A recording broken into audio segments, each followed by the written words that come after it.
Hi, this is a short video on how to use the rubrics to grade the analytical summary assignment, and then also to talk a little bit about grading standards for these assignments. So first you want to go to Grade Center and you want to click on your section.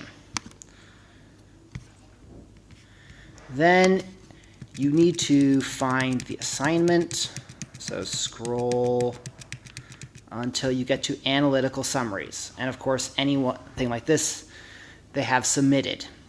Okay, so let's now grade one of them. First, let's look at the SafeAssign report. Now, the percentage is pretty meaningless.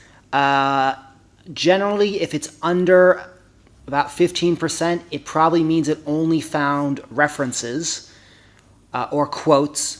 On the other hand, I've seen SafeAssign reports that have a 50% match that are still only matching to the student's references. So you really have to look at this. So click View Originality Report, and now we can see. Okay, so for example, this one, SafeAssign is just matching to their reference.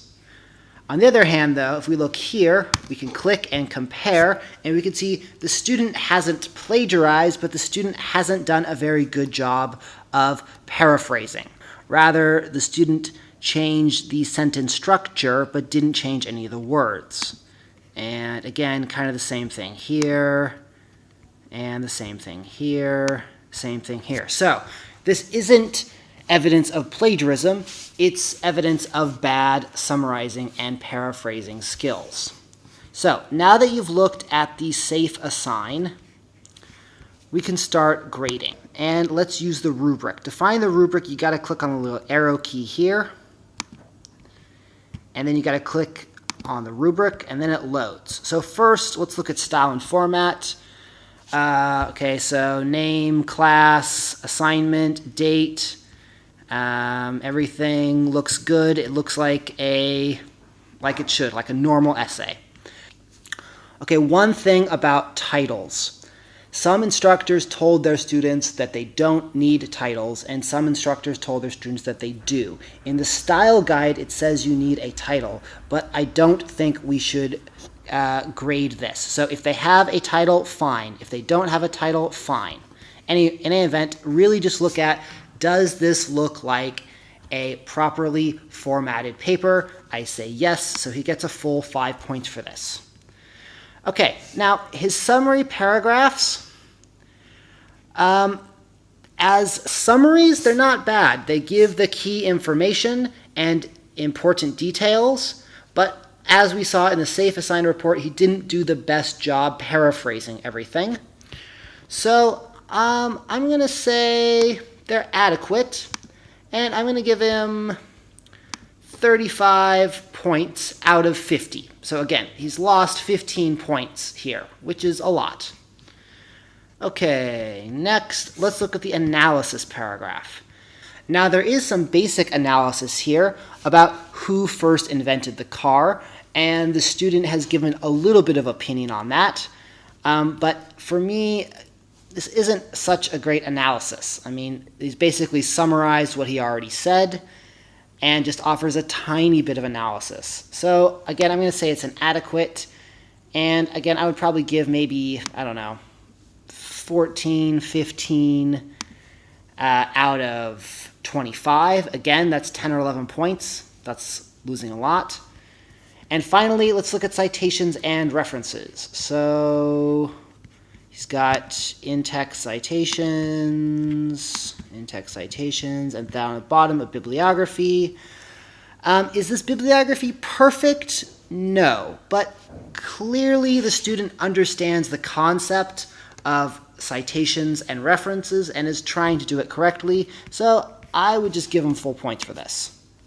So this student ends up with a 74. Now, after using the rubric, when I think about this paper, this is really not a 74 paper. I mean, that's like a mid-C in my mind. So I'm probably going to go back and say the analysis is maybe insufficient and give him, 11 points. It's a 71.